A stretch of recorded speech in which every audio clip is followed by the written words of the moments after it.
Hey Wargamers, we're starting to get an idea of what the Tau are going to look like in 8th edition based on leaked images from the Index Xenos 2 book, which has the Tau in it, of course. So we've seen basically all of the Tau rules that are in that book in some pretty fuzzy images.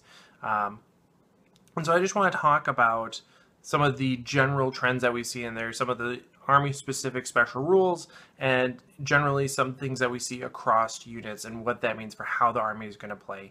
Yes, a lot of things have changed very drastically. Not all of it is bad, though. So let's get into it and take a look. Before we do that, though, I want to say thanks for watching. If you like this video, if you like any of my other videos, go ahead, hit the like button, hit the subscribe button, and the notification bell as well. That way you don't miss any of my upcoming videos. So, all right, let's start with Markerlights, because this is probably one of the most fundamental changes to how the Army plays. Markerlights previously were a heavy weapon that you fired and you accumulated Markerlight hits, and you could use those Markerlight hits as currency to buff the performance of one Tau unit firing against the targeted unit that was hit with Markerlights. Now it's very different.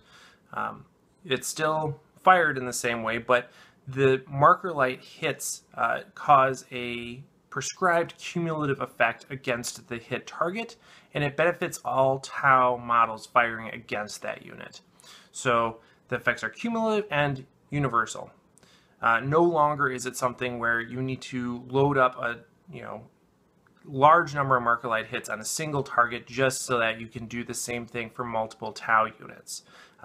You don't need to have 2 Markerlight hits on a unit to increase the to ignore cover on it for one unit, and then an additional 2 Markerlight hits on that same unit to ignore cover from a different unit.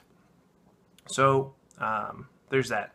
Now the effects, like I said, are prescribed. So if you have 1 Markerlight hit on it, it allows Tau units firing against that unit to re-roll hits of 1, so misses of 1. 2 Markerlight hits allows Seeker and Destroyer missiles to use the fighter's ballistic skill as opposed to only hitting on 6s. 3 basically causes Relentless. They don't suffer penalties for moving and firing heavy weapons or advancing and firing assault weapons. 4 ignores cover, and 5 increases the firing unit's ballistic skill by 1. So overall, this is a mixed bag. It's a huge benefit that you don't have to have redundant Markerlights on a target to affect your entire army. Your entire army could gain the maximum benefit just based on 5 Markerlight hits, which is awesome. But the benefits are not as consistently good as you may have had in the past. So it does mean that you can't buff a unit to basically never miss. You can't buff their ballistic skill past 6, so that they're re-rolling misses and things like that. But you can basically do the same thing within the confines of this structure. You can get pretty close. So if the typical Tau unit is going to be hitting on a 4, you can improve their ballistic skill to be hitting on 3s with the 5 Markerlight bonus, and then you still get the 1 Markerlight bonus to allow them to reroll 1s. So they're hitting on 3s and rerolling 1s, so that's pretty much the same thing as hitting on 2s. So that's still pretty good. Additionally, you can get these benefits in addition to benefits from your support systems, which I'll talk about in a minute. But the support systems are really going to allow you to be Markerlight independent in some cases, or buff the Markerlight effects to levels that we would have seen before. And I'll get more into that later, like I said. Additionally, this is a static effect, right? So it's not, you don't get to choose what's going to happen. It's prescribed. You know exactly what's going to happen if you have 5 Markerlight hits on it, or if you have 4, if you have 3 or 2 or 1. You know exactly what's going to happen. And that's good because it makes it easier to plan. To a certain extent, you don't need to worry about how many Markerlights are on it. You just know that, if you get this number, this is the effect. And it avoids issues with having to overload targets with Markerlights to benefit multiple units. A lot of times I would end up in a situation where I would pour all my Markerlights on a single target that I knew I wanted to take down, and the reason why I had to do that was because I would fire at it with one unit, and that unit, might kill it, might not. But if it didn't kill it, I need to have all these extra marker lights to help other units take care of that enemy. Now I don't have to do that. Now this single effect, or this prescribed effect, is universal, and so I don't have to overload a target with marker lights in order to get a universal benefit, which is good. That's actually a buff for marker lights in that respect. And therefore you need fewer marker lights in your army to benefit the whole army. Of course, this does mean that if you end up having five or fewer marker lights, you're going to really feel each loss of a marker light. So as soon as you lose an additional Pathfinder, or additional marker light drone, or you lose your Skyray, something like that, that's going to have a much larger impact on your army than if you were using the old system and could kind of pick and choose your benefits and maximize it with a smaller number of marker lights, even as you lost Pathfinders or whatever. Now, you need to have at least 5 marker lights in your army, and realistically, considering losses and their likelihood to hit, you probably need to have at least 10 marker lights in your army at a minimum. So there's that. Overall, I think that this is a way to make marker lights more universal, and that's good. I really, really like that you can have multiple units benefiting from the same marker light hit. It's not as great because it makes you more reliant on having that full number of marker light hits on a unit, and it makes you more sensitive to marker light losses. You also have to put more points into support systems to really get that super awesome shooting ability. So I think there's some benefits and some costs, of course. On the end, I think I like this change, but it's not a 100% win. I'll give it a solid B+. It's fine. All right. The next fundamental change is how supporting fire works, and this is actually more of an indirect change. The supporting fire is now called For the Greater Good, and it works essentially the same way. Within 6 inches, a unit can fire Overwatch as if it was also being charged. And so that's fine. That's exactly what it was. But they added the extra caveat that you can only fire Overwatch once if you use this ability. So under the new rule set from our previews, we've learned that units can fire multiple Overwatches, but Tau units, if they use this ability, that's it for them, which is painful. Actually, it makes this a lot harder to use. I think For the Greater Good is an extremely situational rule now. Basically in the way that if you use your Overwatch in a supporting fire attack, you are saying, okay, come charge me, bro. I'm not going to fire at you if you charge me. So basically the timing of charges and Overwatches is extremely important now. You don't get to just universally shoot. And because it's still only 6 inches, there are a lot of issues with the indirect charge mechanism that we've talked about earlier, where units can charge into a Tau unit and then consolidate or pile in 3 inches and just start punching another Tau unit nearby. And because of the close proximity that units have to be in to utilize For the Greater Good, they're basically opening themselves up for this indirect charge. And so For the Greater Good is a nice balance to that mechanic, but it doesn't actually give you a leg up on that mechanic. So overall, For the Greater Good is an extremely risky move to use because you're inviting your opponent to attack you, to assault you in close combat. And therefore I would say, well, I've said this in the past too, even with the existing supporting fire rule, don't castle, don't rely on it as the basis for your army. But especially now, don't castle, don't do it. You'll want to use this situationally in groups of 2 or 3 units. So like if you have a unit of fire warriors and some crisis suits off to the right, then they might be able to use this unit if the fire warriors get charged or something. But don't rely on it, don't castle, keep your army spread out because this is a trap.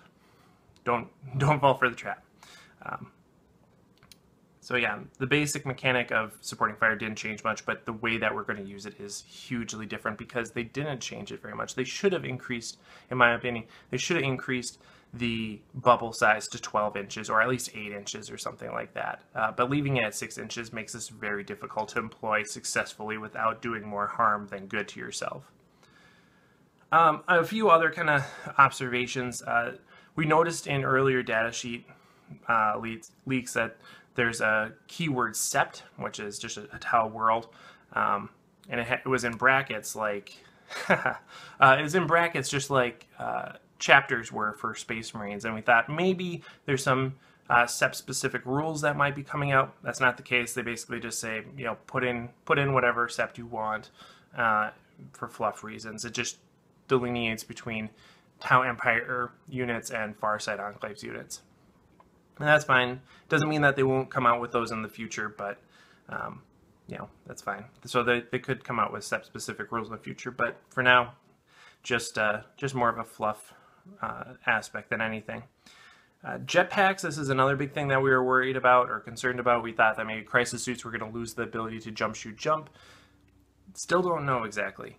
They say that jetpacks are a type of movement that are specified in the core rules, so we'll have to wait to get our hands on that to really see what that means. Hopefully, though, it's still a thing. There is keyword jetpack, so hopefully they're able to do some sort of jump, shoot, jump maneuvering, which I think is essential for that unit to actually maintain its idea, right? If crisis suits can't jump, shoot, jump, then what are they really? That's kind of core to the identity. Drones are deployed as part of units that they're taken in, but once deployed, they just act as a separate unit, so they kind of can do their own thing, and that's fine. It interacts with what we talked about with the savior protocols that we mentioned when we talked about sniper drones. Basically, drone units can intercept wounds from units from shooting or close combat if they're within 3 inches of them, and that's fine. That's cool. I actually really like that. I think it makes it a lot smoother gameplay and makes you not have to worry about the facing of different models and things like that. So I think that's cool. One thing is that they don't have the jetpack special rule. They do have higher movement. They have they're pretty fast, but it's going to be hard for them to keep up with some of these faster jetpack units, which is problematic. And then the last couple things I really want to talk about are that signature systems are gone. There's no more buff commander. There's no more command and control node, no multi-spectrum sensor suite, no PureTide engram neurochip. All of it is gone. No mention of it in the leaks, at least. So probably 100% gone. Which means that the gameplay for a lot of units is going to change. You can't rely on buff commanders to do this type of heavy lifting for you, and it also means that commanders are going to be taking on a very different role in most armies. Another big change is that the support systems are no longer free in battle suits. You don't get a built-in multi-track or anything like that, at least as far as I can tell. And they do a lot of kind of different things than they used to, and you would expect this because the core mechanics of the game have changed, so of course the supporting systems have to change.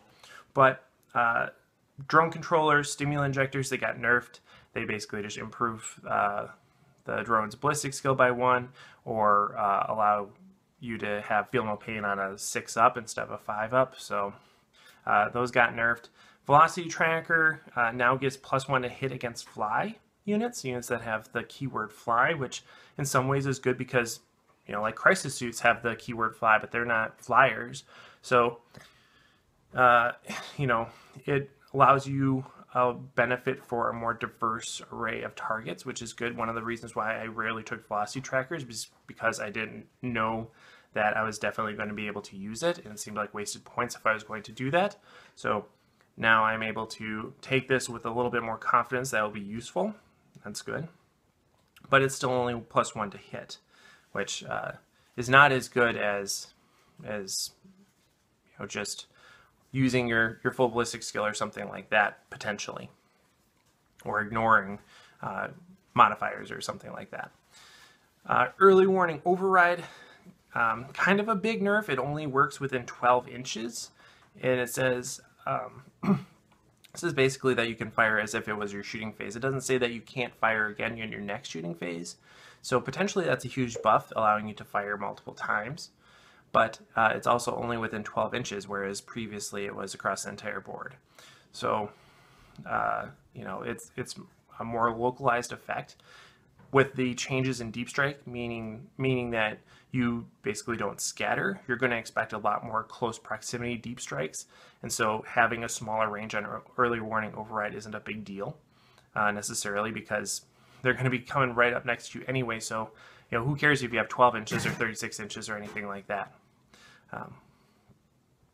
So that's fine. Again, there's kind of a pivot in the quality. Things that we really see buffs to, things where we see benefits. Multi-tracker now just increases the bearer's ballistic skill by 1. So again, this is an opportunity for this to interact with Markerlights to really make a unit a solid shooting choice, basically allowing them to hit on 2s or even better, right? So if you have a multi-tracker, a couple Markerlight hits, and then, or 5 Markerlight hits, you get +1 to your ballistic skill.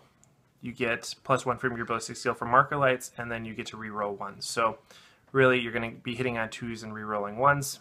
You're almost guaranteed a hit. So that's good. Advanced targeting systems now increase the AP value of the weapons by 1. And that's pretty cool. I can imagine this working really well with some of the higher strength, relatively mild AP weapons, really pushing them to be better than they were before. And that sounds awesome to me. So I could see this being a staple of Tau armies now. And target locks basically provide relentless, which, like that should be part of the crisis suit. That should be part of the battle suit keyword. So I don't. But you know, it's not. I think the battlesuit keyword is just an identifier. I don't think it actually confers any rules. And so why? I don't know. This is a nerf. This sucks. Why is Target Lock doing this? This is something that crisis suits have always, crisis suits have always had this ability to move and shoot. Why is this now a thing? I'm not super excited about that. And so I think the role of supporting systems is going to be much more important in the new edition, of course, because they're not included. You have to choose them, and they have some pretty interesting effects that will interact with Markerlights in very specific ways to our benefit at times. Overall, I see armies relying heavily on Markerlights and using support systems in very key places. One of the things that we saw in the previews was that crisis suits can fire all 3 of their weapons if they choose to, but that requires them to have all 3 of their hard points used up by weapons. They can actually only have 3 hard points, and those have to be split between ranged weapons and supporting systems.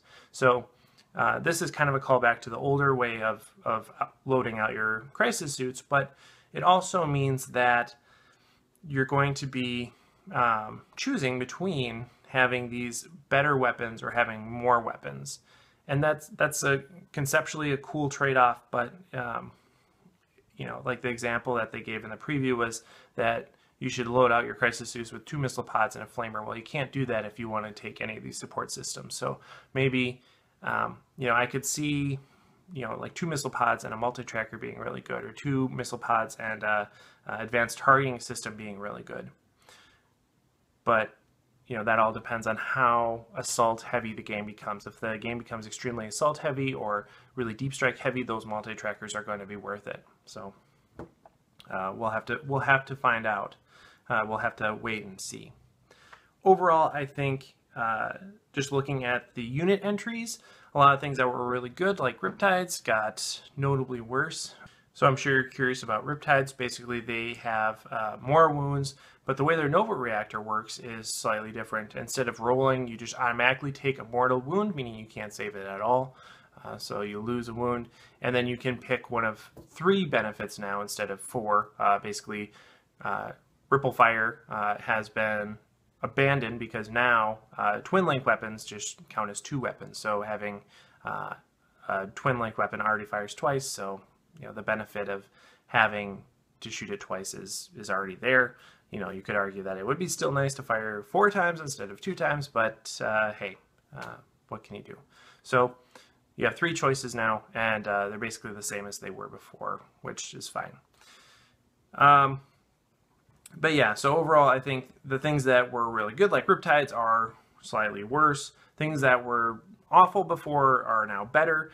There's a clear rule for sniper drones because crew can no longer take sniper rounds, so the only source of sniping is now sniper drones, which is fine, is cool. I think every army is going to have a unit of those.